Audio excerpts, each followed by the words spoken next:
ദൈവത്തിൻ്റെ പരിശുദ്ധ നാമം മൂത്തപ്പെടുമാറാകട്ടെ. ഒരു വർഷം കൊണ്ട് വേദപുസ്തകം വായിച്ചു തീർക്കുക എന്ന ഉദ്യമത്തിൻ്റെ ഭാഗമാണിത്. ഈ ഉദ്യമത്തിലേക്ക് നിങ്ങളെല്ലാവരെയും ഞാൻ സ്വാഗതം ചെയ്യുന്നു.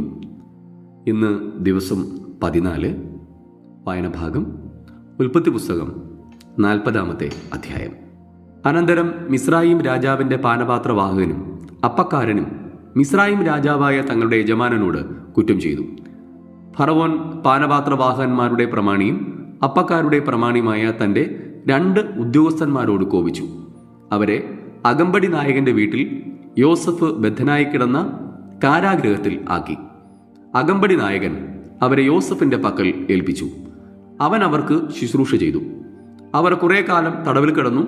മിസ്രായിം രാജാവിന്റെ പാനപാത്രവാഹകനും അപ്പക്കാരനും ഇങ്ങനെ കാരാഗൃഹത്തിൽ ബദ്ധന്മാരായിരുന്ന 2 പേരും ഒരു രാത്രിയിൽ തന്നെ വെവ്വേറെ അർത്ഥമുള്ള ഓരോ സ്വപ്നം കണ്ടു. രാവിലെ യോസേഫ് അവരുടെ അടുക്കൽ വന്നു നോക്കിയപ്പോൾ അവർ വിഷാദിച്ചിരിക്കുന്നത് കണ്ടു. അവൻ യജമാനന്റെ വീട്ടിൽ തന്നോടുകൂടെ തടവിൽ കിടക്കുന്നവരായ ഫറവോന്റെ ഉദ്യോഗസ്ഥന്മാരോട്, നിങ്ങളിന്ന് വിഷാദഭാവത്തോടെ ഇരിക്കുന്നത് എന്ത് എന്ന് ചോദിച്ചു. അവരവനോട്, ഞങ്ങൾ സ്വപ്നം കണ്ടു, വ്യാഖ്യാനിച്ചു തരുവാൻ ആരുമില്ല എന്ന് പറഞ്ഞു. യോസേഫ് അവരോട്, സ്വപ്ന വ്യാഖ്യാനം ദൈവത്തിനുള്ളതല്ലയോ? അത് എന്നോട് പറവിൻ എന്ന് പറഞ്ഞു. അപ്പോൾ പാനപാത്രവാഹന്മാരുടെ പ്രമാണി യോസഫിനെ തൻ്റെ സ്വപ്നം അറിയിച്ചു. പറഞ്ഞത്, എൻ്റെ സ്വപ്നത്തിൽ ഇതാ, എൻ്റെ മുമ്പിൽ ഒരു മുന്തിരിവള്ളിയിൽ 3 കൊമ്പ്, അത് തളർത്തു, പൂത്തു, കുലകളിൽ മുന്തിരിങ്ങ പഴുത്തു. ഫറവോന്റെ പാനപാത്രം എൻ്റെ കയ്യിലുണ്ടായിരുന്നു.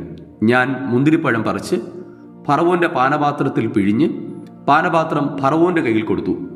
യോസഫ് അവനോട് പറഞ്ഞത്, അതിൻ്റെ അർത്ഥം ഇതാകുന്നു, 3 കൊമ്പ് 3 ദിവസം. 3 ദിവസത്തിനകം ഫറവോൻ നിന്നെ കടാക്ഷിച്ച് വീണ്ടും നിന്റെ സ്ഥാനത്ത് ആക്കും. നീ പാനപാത്രവാഹകനായി മുമ്പിലത്തെ പതിവ് പോലെ ഫറവോന്റെ കയ്യിൽ പാനപാത്രം കൊടുക്കും. എന്നാൽ നീ ശുഭമായിരിക്കുമ്പോൾ എന്നെ ഓർത്ത് എന്നോട് ദയ ചെയ്ത് ഫറവോനെ എൻ്റെ വസ്തുത ബോധിപ്പിച്ച് എന്നെ ഈ വീട്ടിൽ നിന്നും വിടുവിക്കണമേ.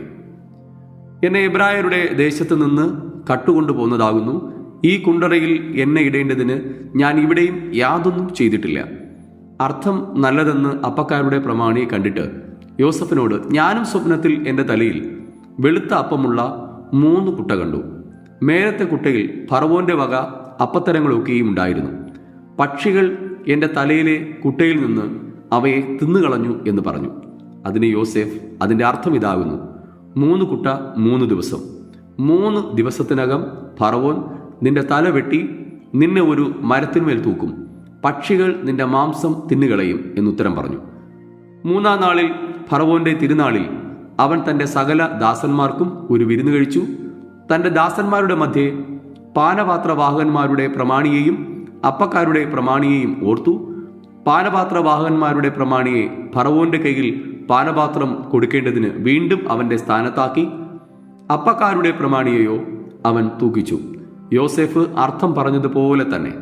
എങ്കിലും പാനപാത്രവാഹകന്മാരുടെ പ്രമാണി യോസഫിനെ ഓർക്കാതെ അവനെ മറന്നുകളഞ്ഞു.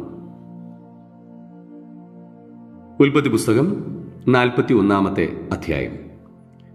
2 സംവത്സരം കഴിഞ്ഞ ശേഷം ഫറവോൻ ഒരു സ്വപ്നം കണ്ടതെന്നാൽ, അവൻ നദീതീരത്ത് നിന്നു. അപ്പോൾ രൂപഗുണവും മാംസപുഷ്ടിയുമുള്ള 7 പശു നദിയിൽ നിന്ന് കയറി ഞാങ്ങടയുടെ ഇടയിൽ മേഞ്ഞുകൊണ്ടിരുന്നു. അവയുടെ പിന്നാലെ മെലിഞ്ഞും വിരൂപമായുള്ള വേറെ 7 പശു നദിയിൽ നിന്ന് കയറി നദീതീരത്തെ മറ്റേ പശുക്കളുടെ അരികെ നിന്നു. മെലിഞ്ഞും വിരൂപമായുള്ള പശുക്കൾ രൂപഗുണവും മാംസപുഷ്ടിയുമുള്ള 7 പശുക്കളെ തിന്നുകളഞ്ഞു. അപ്പോൾ ഫറവോൻ ഉണർന്നു. അവൻ പിന്നെയും ഉറങ്ങി. 2-ാമതും ഒരു സ്വപ്നം കണ്ടു. പുഷ്ടിയുള്ളതും നല്ലതുമായ 7 കതിർ ഒരു തണ്ടിൽ നിന്ന് പൊങ്ങി വന്നു. അവയുടെ പിന്നാലെ നേർത്തും കിഴക്കൻ കാറ്റിനാൽ കരിഞ്ഞും ഇരിക്കുന്ന 7 കതിർ പൊങ്ങി വന്നു. നേർത്ത 7 കതിരുകൾ പുഷ്ടിയും മണിക്കരുത്തുമുള്ള 7 കതിരുകളെ വിഴുങ്ങിക്കളഞ്ഞു. അപ്പോൾ ഫറവോൻ ഉണർന്നു, അത് സ്വപ്നമെന്നറിഞ്ഞു. പ്രാതകാലത്ത് അവൻ വ്യാകുലപ്പെട്ടു. മിസ്രൈമിലെ മന്ത്രവാദികളെയും ജ്ഞാനികളെയും എല്ലാം ആളയിച്ച് വരുത്തി അവനോട് തൻ്റെ സ്വപ്നം പറഞ്ഞു. എന്നാൽ വ്യാഖ്യാനിപ്പാൻ ആർക്കും കഴിഞ്ഞില്ല. അപ്പോൾ പാനപാത്രവാഹന്മാരുടെ പ്രമാണി ഫറവോനോട് പറഞ്ഞത്, ഇന്ന് ഞാൻ എൻ്റെ കുറ്റം ഓർക്കുന്നു. ഫറവോൻ അടിയങ്ങളോട് കോപിച്ചു. എന്നെയും അപ്പക്കാരുടെ പ്രമാണിയെയും അകമ്പടി നായകന്റെ വീട്ടിൽ തടവിലാക്കിയിരുന്നുവല്ലോ.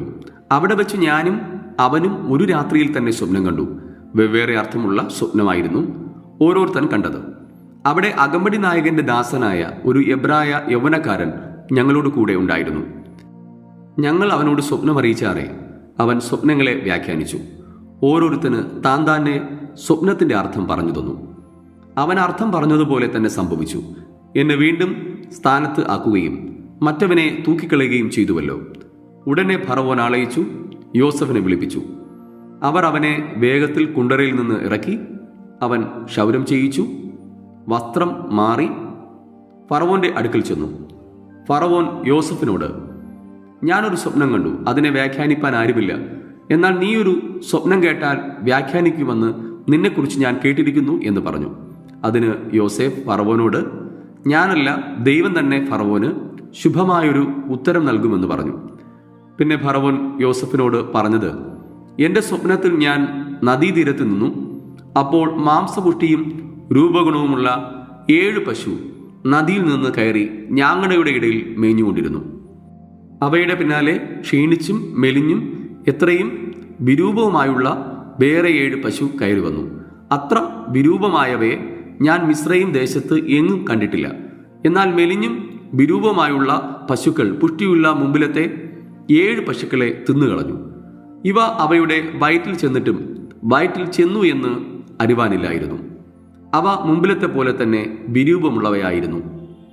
അപ്പോൾ ഞാൻ ഉണർന്നു. പിന്നെയും ഞാൻ സ്വപ്നത്തിൽ കണ്ടത്, നിറഞ്ഞതും നല്ലതുമായ 7 കതിർ ഒരു തണ്ടിൽ പൊങ്ങി വന്നു. അവയുടെ പിന്നാലെ ഉണങ്ങിയും നേർത്തും കിഴക്കൻ കാറ്റിനാൽ കരിഞ്ഞു വിരിക്കുന്ന 7 കതിർ പൊങ്ങി വന്നു.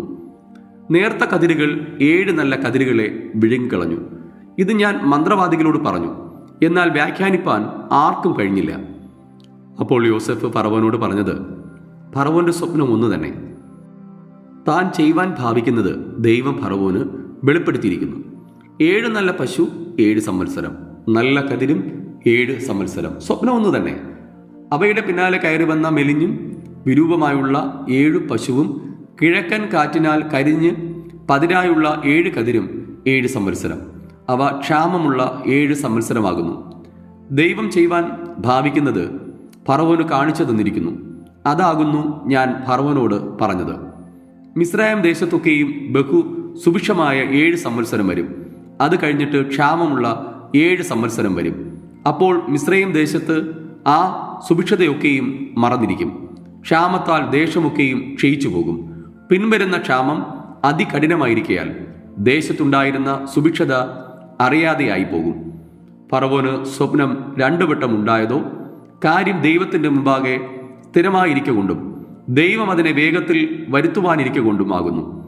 ആകയാൽ ഫറവോൻ വിവേകവും ജ്ഞാനവുമുള്ള ഒരുത്തനെ അന്വേഷിച്ച് മിസ്രയീം ദേശത്തിന് മേലധികാരിയാക്കി വയ്ക്കണം.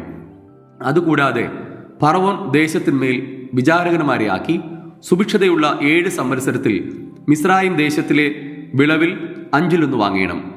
ഈ വരുന്ന നല്ല സംവത്സരങ്ങളിലെ വിളവൊക്കെയും ശേഖരിച്ച് പട്ടണങ്ങളിൽ ഫറവോന്റെ അധീനത്തിൽ ധാന്യം സൂക്ഷിച്ചു വെക്കണം. ആ ധാന്യം മിസ്രയീം ദേശത്ത് വരുവാൻ പോകുന്ന ക്ഷാമമുള്ള 7 സംവത്സരത്തേക്ക് ദേശത്തിന് സംഗ്രഹമായിട്ടിരിക്കണം. എന്നാൽ ദേശം ക്ഷാമം കൊണ്ട് നശിക്കുകയില്ല. ഈ വാക്ക് ഫറവോനും അവന്റെ സകല ഭൃത്യന്മാർക്കും ബോധിച്ചു. ഫറവോൻ തന്റെ ഭൃത്യന്മാരോട്, ദൈവാത്മാവുള്ള ഈ മനുഷ്യനെ പോലെ ഒരുത്തനെ കണ്ടുകിട്ടുമോ എന്ന് പറഞ്ഞു. പിന്നെ ഫറവോൻ യോസഫിനോട്, ദൈവം ഇതൊക്കെയും നിനക്ക് വെളിപ്പെടുത്തി തന്നതുകൊണ്ട് നിന്നെപ്പോലെ വിവേകവും ജ്ഞാനവുമുള്ളവൻ ഒരുത്തനില്ല. നീ എൻ്റെ ഗൃഹത്തിന് മേലധികാരിയാകും. നിന്റെ വാക്ക് എൻ്റെ ജനമെല്ലാം അനുസരിച്ച് നടക്കും. സിംഹാസനം കൊണ്ട് മാത്രം ഞാൻ നിന്നേക്കാൾ വലിയവനായിരിക്കും എന്ന് പറഞ്ഞു. ഇതാ മിസ്രയീം ദേശത്തിനൊക്കെയും ഞാൻ നിന്നെ മേലധികാരി ആക്കിയിരിക്കുന്നു എന്നും ഫറവോൻ യോസഫിനോട് പറഞ്ഞു. ഫറവോൻ തൻ്റെ കയ്യിൽ നിന്ന് മോതിരം ഊരി യോസഫിൻ്റെ കൈക്കിട്ടു. അവനെ നേർമയുള്ള വസ്ത്രം ധരിപ്പിച്ചു. ഒരു സ്വർണ്ണ സരപ്പളിയും അവൻ്റെ കഴുത്തിലിട്ടു. തൻ്റെ 2-ാം രഥത്തിൽ അവനെ കയറ്റി മുട്ടുകുത്തുവിൻ എന്ന് അവൻ്റെ മുമ്പിൽ വിളിച്ചു പറയിച്ചു. ഇങ്ങനെ അവനെ മിസ്രയീം ദേശത്തിനൊക്കെയും മേലധികാരിയാക്കി. പിന്നെ ഫറവോൻ യോസഫിനോട്, ഞാൻ ഫറവനാകുന്നു, നിന്റെ കൽപ്പന കൂടാതെ മിസ്രയീം ദേശത്ത് എങ്ങും യാതൊരുത്തനും കയ്യോ കാലോ അനക്കുകയില്ല എന്ന് പറഞ്ഞു. ഫറവോൻ യോസഫിന് സ്നാപത് പനേഹ് എന്ന് പേരിട്ടു. ഓനിലെ പുരോഹിതനായ പോത്തിഫേറയുടെ മകൾ ആസനത്തിനെ അവന് ഭാര്യയായി കൊടുത്തു. പിന്നെ യോസേഫ് മിസ്രയീം ദേശത്ത് സഞ്ചരിച്ചു. യോസേഫ് മിസ്രയീം രാജാവായ ഫറവോന്റെ മുമ്പാകെ നിൽക്കുമ്പോൾ അവന് 30 വയസ്സായിരുന്നു. യോസേഫ് ഫറവോന്റെ സന്നിധാനത്തിൽ നിന്ന് പുറപ്പെട്ട് മിസ്രയീം ദേശത്തൊക്കെയും സഞ്ചരിച്ചു. എന്നാൽ സുഭിക്ഷമായ 7 സംവത്സരവും ദേശം സമൃദ്ധിയായി വിളഞ്ഞു. മിസ്രയീം ദേശത്ത് സുഭിക്ഷത ഉണ്ടായ 7 സംവത്സരത്തിലെ ധാന്യമൊക്കെയും അവൻ ശേഖരിച്ചു പട്ടണങ്ങളിൽ സൂക്ഷിച്ചു. ഓരോ പട്ടണത്തിൽ ചുറ്റുവട്ടത്തുള്ള നിലത്തിലെ ധാന്യം സൂക്ഷിച്ചു. അങ്ങനെ യോസേഫ് കടൽക്കരയിലെ മണൽ പോലെ എത്രയും വളരെ ധാന്യം ശേഖരിച്ചു വച്ചു.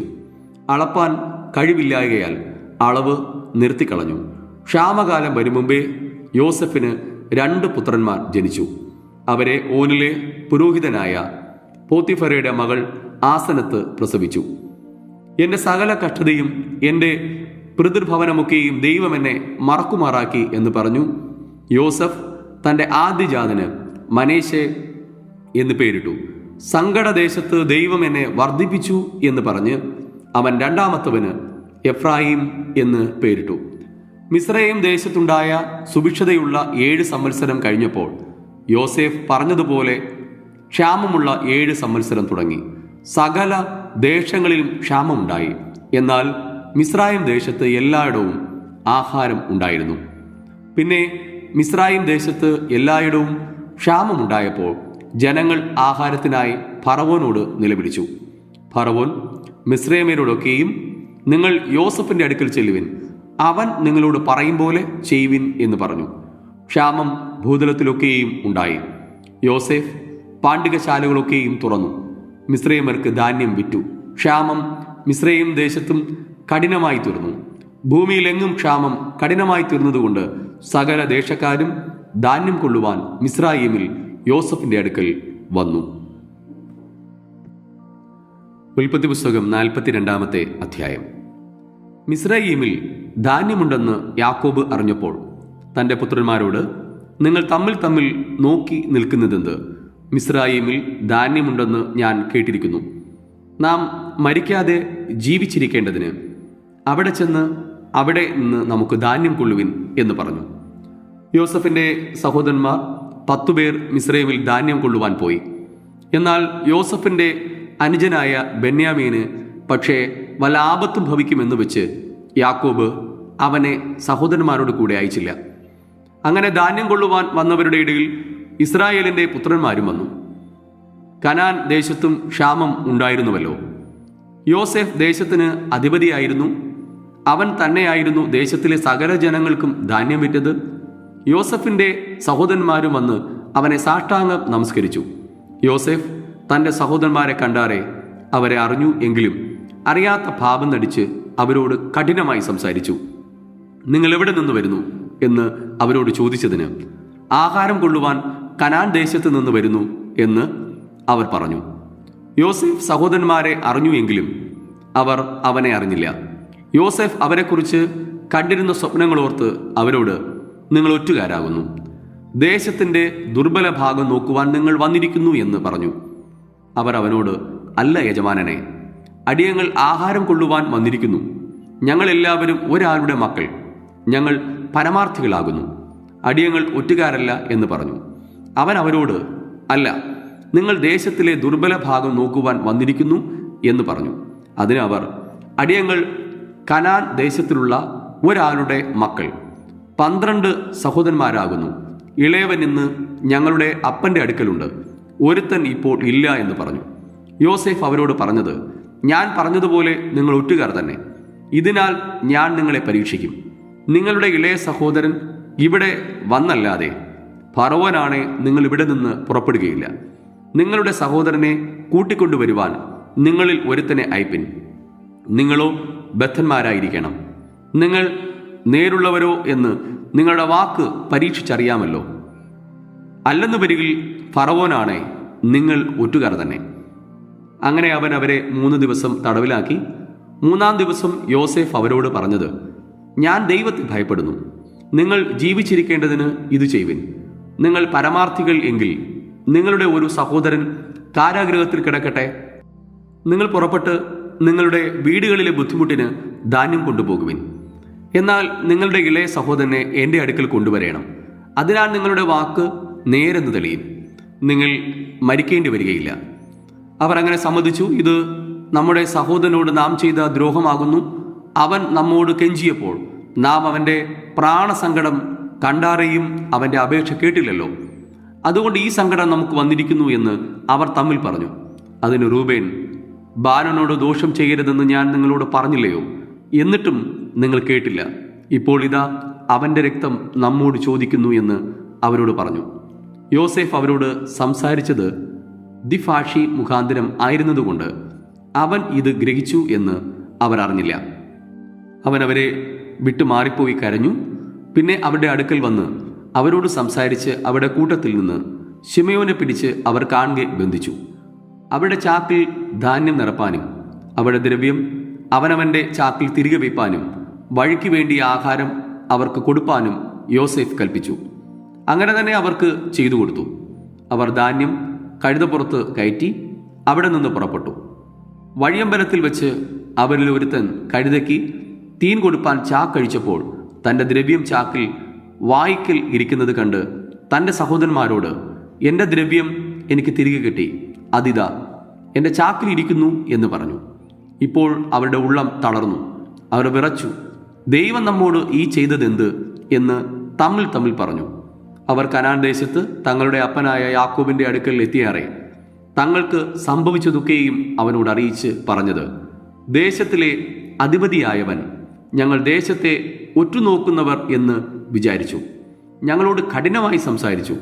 ഞങ്ങൾ അവനോട്, ഞങ്ങൾ പരമാർത്ഥികളാകുന്നു, ഞങ്ങൾ ഒറ്റുകാരല്ല, ഞങ്ങൾ ഒരു അപ്പൻ്റെ മക്കൾ, 12 സഹോദരന്മാരാകുന്നു, ഒരുത്തൻ ഇപ്പോൾ ഇല്ല, ഇളയവൻ കനാൻ ദേശത്ത് ഞങ്ങളുടെ അപ്പൻ്റെ അടുക്കലുണ്ട് എന്ന് പറഞ്ഞു.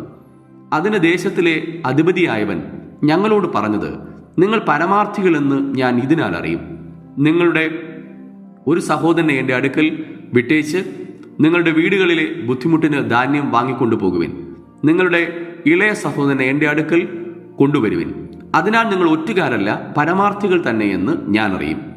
നിങ്ങളുടെ സഹോദരനെ നിങ്ങൾക്ക് ഏൽപ്പിച്ചു തരും. നിങ്ങൾക്ക് ദേശത്ത് വ്യാപാരവും ചെയ്യാം.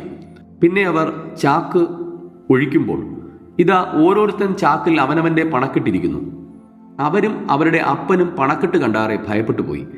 അവരുടെ അപ്പനായ യാക്കോബ് അവരോട്, നിങ്ങൾ എന്നെ മക്കളില്ലാത്തവനാക്കുന്നു. യോസേഫ് ഇല്ല, ശിമയോൻ ഇല്ല, ബെന്യാമീനെയും നിങ്ങൾ കൊണ്ടുപോകും. സകലവും എനിക്ക് പ്രതികൂലം തന്നെ എന്ന് പറഞ്ഞു. അതിന് രൂബേൻ അപ്പനോട്, എൻ്റെ കയ്യിൽ അവനെ ഏൽപ്പിക്കാം. ഞാൻ അവനെ നിന്റെ അടുക്കൽ മടക്കിക്കൊണ്ടുവരും. ഞാൻ അവനെ നിന്റെ അടുക്കൽ കൊണ്ടുവരാത്ത പക്ഷം എൻ്റെ 2 പുത്രന്മാരെ കൊന്നുകളക എന്ന് പറഞ്ഞു. എന്നാൽ അവൻ, എൻ്റെ മകൻ നിങ്ങളോട് കൂടെ പോരുകയില്ല. അവൻ്റെ ജ്യേഷ്ഠൻ മരിച്ചുപോയി. അവൻ ഒരുത്തനെ ശേഷിപ്പുള്ളൂ. നിങ്ങൾ പോകുന്ന വഴിയിൽ അവന് വല്ല ആപത്തും വന്നാൽ നിങ്ങൾ എൻ്റെ നരയെ ദുഃഖത്തോടെ പാതാളത്തിലേക്ക് ഇറങ്ങുമാറാക്കും എന്ന് പറഞ്ഞു. ഇവിടെ ഇന്നത്തേക്കുള്ള ഭേദഭാഗം വായിച്ച് അവസാനിക്കുന്നു. ഈ വായിച്ചു കേട്ട തിരുവചന സത്യങ്ങളാൽ ദൈവം നമ്മെ ഇവരെയും അതിസമർത്ഥമായി അനുഗ്രഹിക്കുമാറാകട്ടെ. ആമേൻ.